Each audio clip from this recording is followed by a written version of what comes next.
Hello, everyone. We are learning the 37th page, Daf Lamed Zayin of Likkutei Torah, Sefer Vayikra, Parshas Emor, the mimer, the discourse that speaks about the carbon of Shavuos, the Shtei Lechem, Bikurim.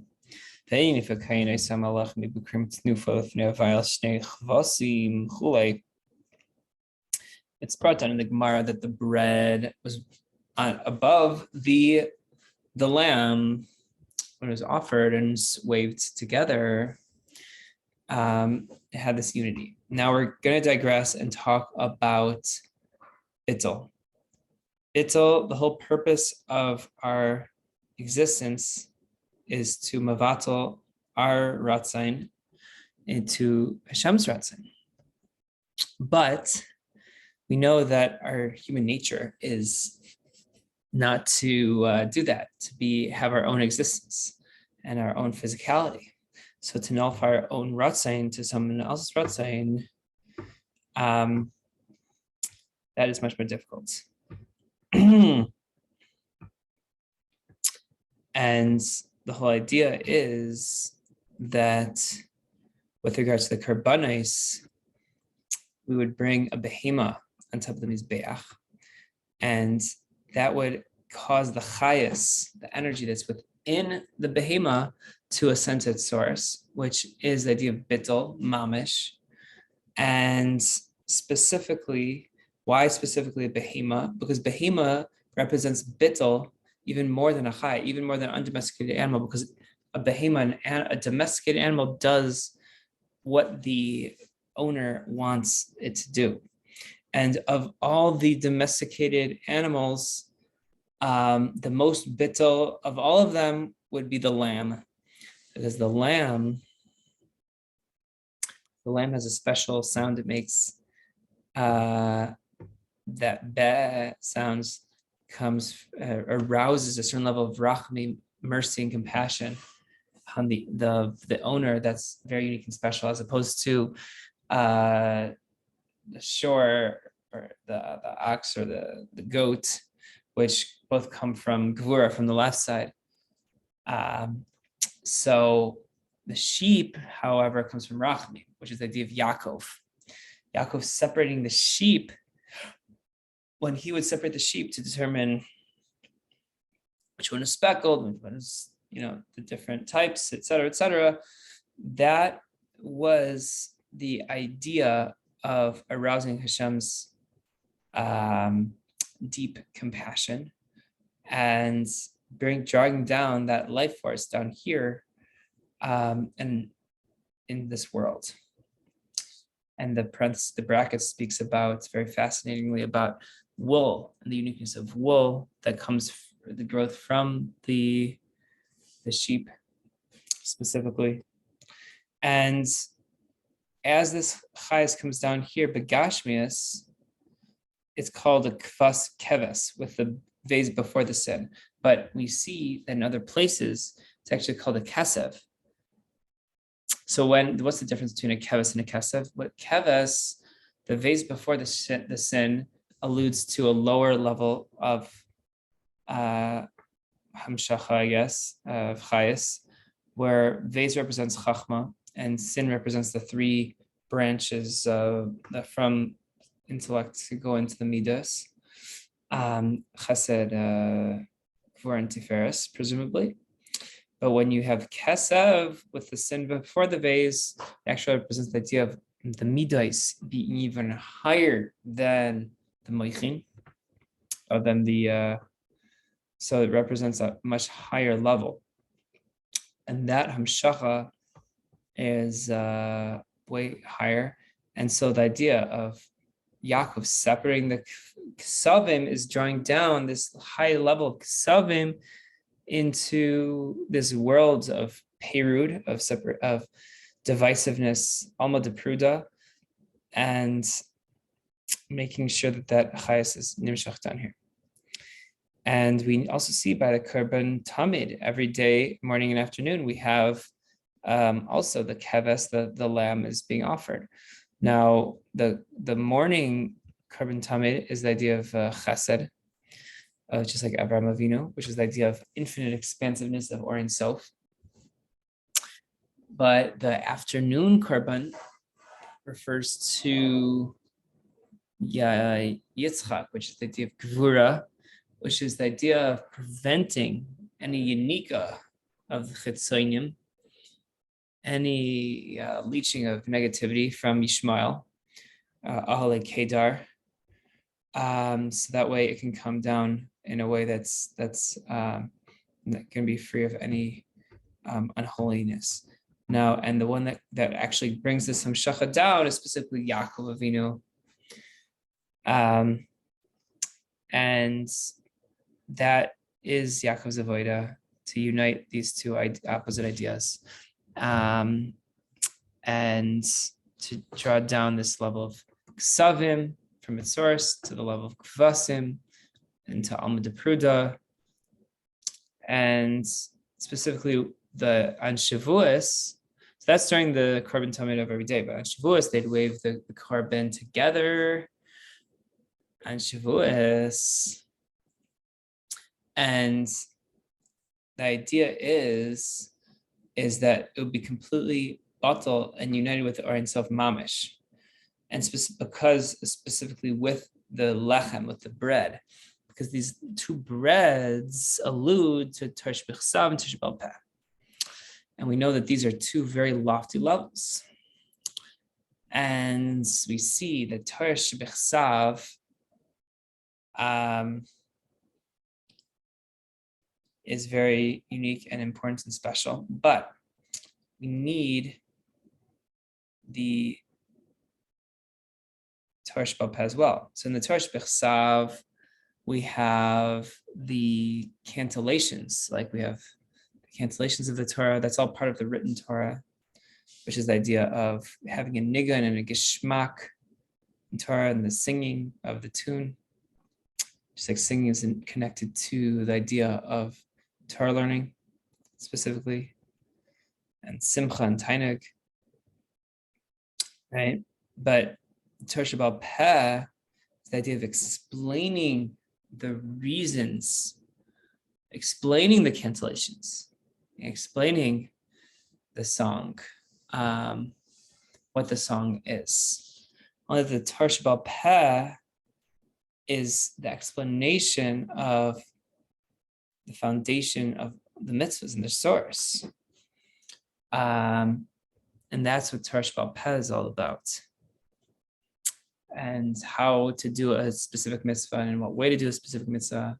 And so on Shavuos, the whole idea of waving these two breads alludes to this idea of uniting us with Hashem's infinite Or Ein Sof, and the idea of Ilu v'chayahi chad. Hashem and his life force is one. That Hashem is the knower and the knowledge. And through this, they become united, and specifically uniting this idea of kvasim to be totally nullified to its source. And that's why by Shavuos, the two breads that are offered is specifically chametz te'afen, it's baked with chametz, and after it ascends to its source. It's the source of all the chayas that creates the worlds. It's considered on the level of misnase mimas elam, that through this korban the person becomes elevated and is able to elevate, I guess, the keves and the lechem to its source, and reaches this level of isnasus and isachtus to its source.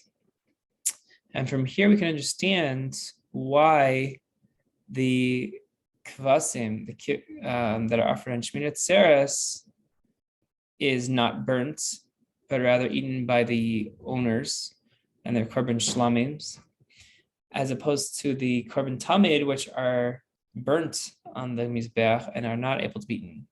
The whole reason for this is that the korban tamid that's drawn down here it's into this world of perud, in the world of separation. It's impossible for the owners to eat because it's not able to become mamshech down here without having this achiza and unika of the sitra achara.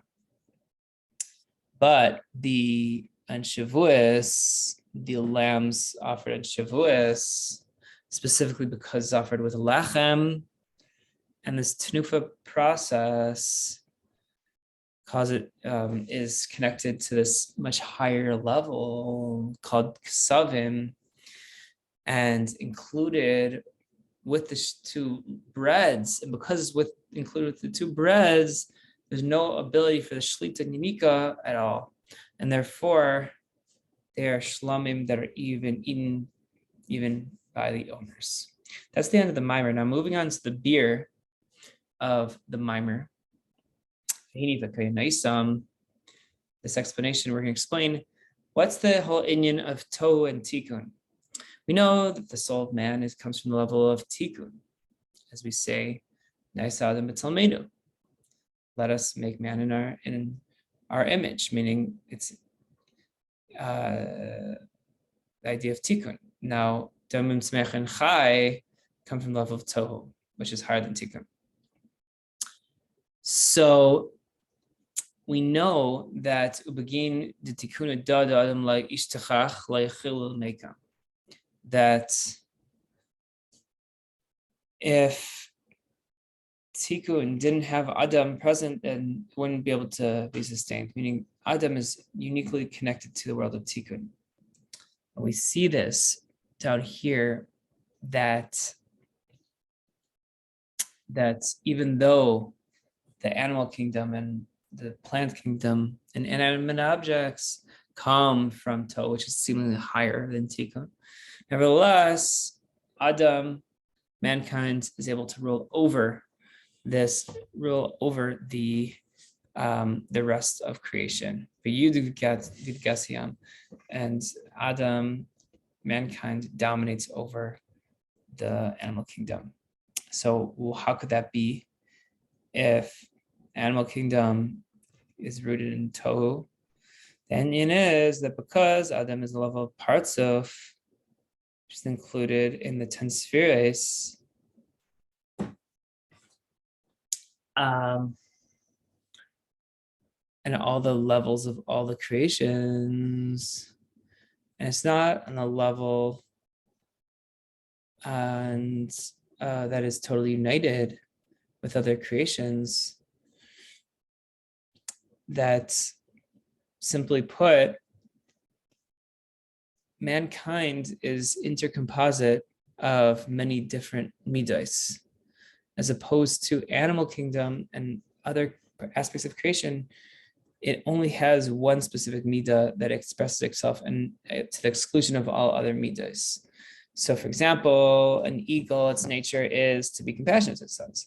A crow, its nature is to be cruel to its sons. And we see by an eagle, we don't see this concept that, oh, it's cruel, but that cruelty contains within it elements of compassion, or vice versa. No, it's one is cruel, one is kind. We don't see, there's no mixture. We don't see within one species of animal a mixture, an intercomposition of different midos. And that's the idea of the lack of a partsuf. And that's similar to also the idea of angels, that angels are also called by this inyan, that they only have one midah that expresses themselves. For example, Michael, Gabriel, etc. Just expresses chesed respectively. And we see that in the 10 spheres, the 3 intellectual and 7 emotional spheres, even though that we have in every single midah this interinclusivity,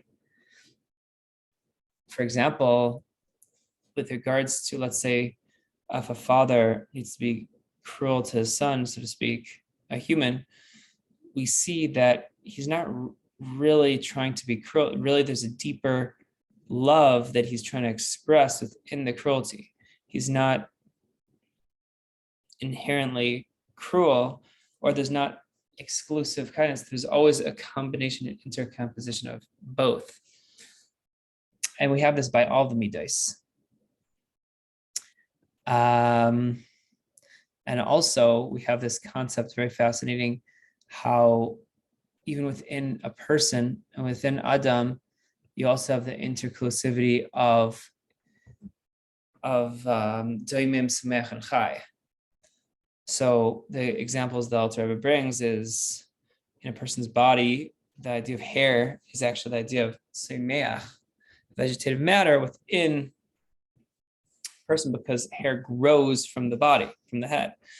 And spiritually, like, I guess, spoken letters are the idea of spiritual daimim within a person, and emotions are semeach, the person, because I guess they grow. So we have, that's why a person is called olam katan. It's called a miniature world, because you have the whole of all of creation, all of the 10 midos within a person, but also all of the ideas within Doimen and Sameach and Chai, all within every single person. And that's the idea that we were created b'tselem Elokim.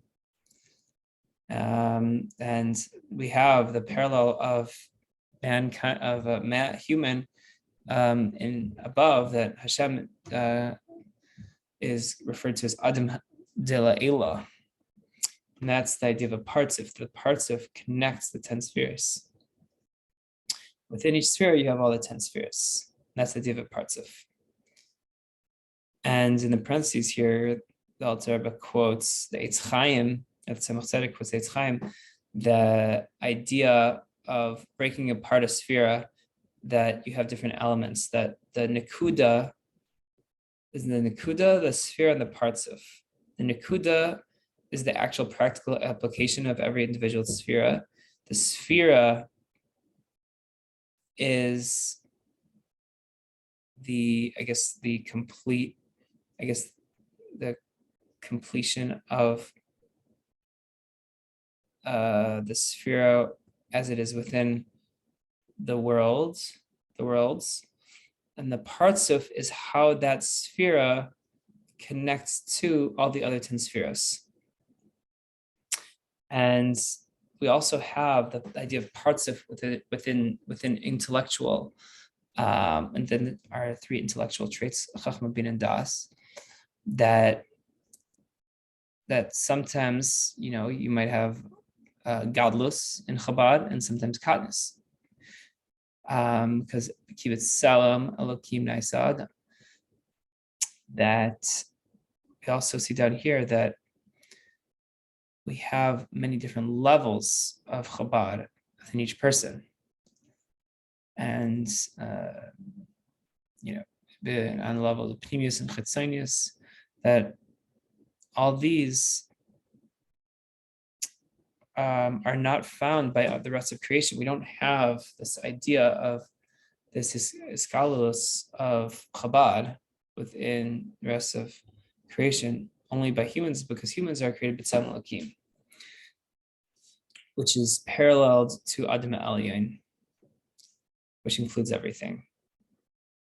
And with regards to the divine chariot of Yechezkel, it says, Upnei Adam larbatan, that Adam, man, is the face of man, is, so to speak, the rider of this corporeal chariot, so to speak, in which all the animals that are pulling the chariot are different animals that represent its specific midah, but the Adam is a composition of all of them.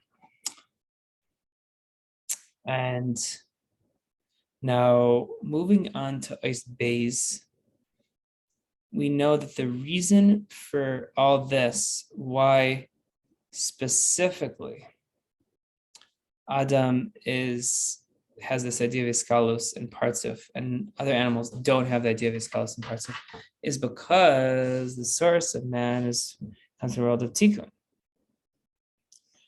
And the source of Devim Tzmeach and Chai comes from the world of Tohu, came before tikkun. That the whole idea of Shiras Kelim of Tohu is because there was a great amount of ore and the Kli was small. There's just too much light for the vessel, so that caused the vessels to break. And so then what happens was Olam Tikkun came about, which was essentially a very small amount of light, but with a lot of vessels. So therefore, there would be no way for the vessels to break. This idea of riboya, or abundant amount of light, means that there's this revelation of light with such a great strength that each of the midas of Tohu, they didn't have this idea of iskalus, so therefore they had such a strength they couldn't tolerate the other midah, because they would contradict each other. So that's why our sages say that a person should be rachikana, should be soft like a reed, like in Olam Tikkun. You bend, you should be able to be a little soft and not necessarily feel like you always have to be 100% right, but you can make a compromise. I think that's kind of what I'm saying. But you should not be kashkeres, should not be strong like a cedar tree, because a cedar tree that represents the idea of tohu. And when each of the midas were so strong, they couldn't tolerate each other and then caused that shiras kelim problem. And this is the light and the midah that comes with such a great strength that wasn't able to tolerate each other. And we find that this world is Olam Tikkun, which has such a small amount of light, that the only problem with that is that we don't have any midah that is bitigbayras, that has real strength. But the advantage of that is that it has this rach kekana advantage, that it's able to tolerate and create that inter-inclusivity. This is kalos amidos, where chesed is included within gvura and vice versa, which makes it possible for, as we're going to say later on, the Or Ein Sof to dwell. And that's the idea of Adam, the Olam Tikkun. That's the idea of its hiskalos and partsof, which has all these great advantages over the world of Tohu, even though Tohu is technically higher. Now, but Datzach, Tumim, Tzemech, and Chai, the rest of creation, its source is from Tohu. Now, they don't have iskalos, so that's a problem. But the advantage of Olam Tikkun, where Tumim, Tzemech, and Chai are from, is that it's far loftier source and much stronger lights. However, through this galos of the midas in tikkun, we are able to reveal our Ein Sof. That's not possible to be done in Tohu, as it says in Nazar, Kucha Beichu Leisharia, Ela Ba'asar Shlem. Kadosh Baruch Hu only dwells in a place where there is peace or completion. So what does that mean? It means that Hashem's essence only dwells where there is hiskalos and a connection to the spheres altogether. Only when the spheres are united can the Or Ein Sof dwell here. That's not the case when each midah is on its own. We don't have this klal of asar shlim, of a place of completeness or peace, because we don't have the shlemus of the unity that you have in tikkun. So So that's why specifically it's brought down in the parentheses here that we say Barchinu Avinu Kulanu Ke'achad Bar Pnecha. That specifically also when the Jewish people received the Torah V'yichan Yisrael, that the Jews encamped with Achdus when they received the Torah, that's what made it possible for that highly godly revelation to happen. And we should look at where it explains another place that place of Iskalos in holiness draws down the light from the level of Akudim, which is the level of Shlemus Dechela, which is even higher than Tohu. The world of Tohu is from the world of Nikudim, and the world of Akudim is the level of timing of reasons. And the timing of Keser, the Nikudis of Chachma, etc. Have a wonderful day.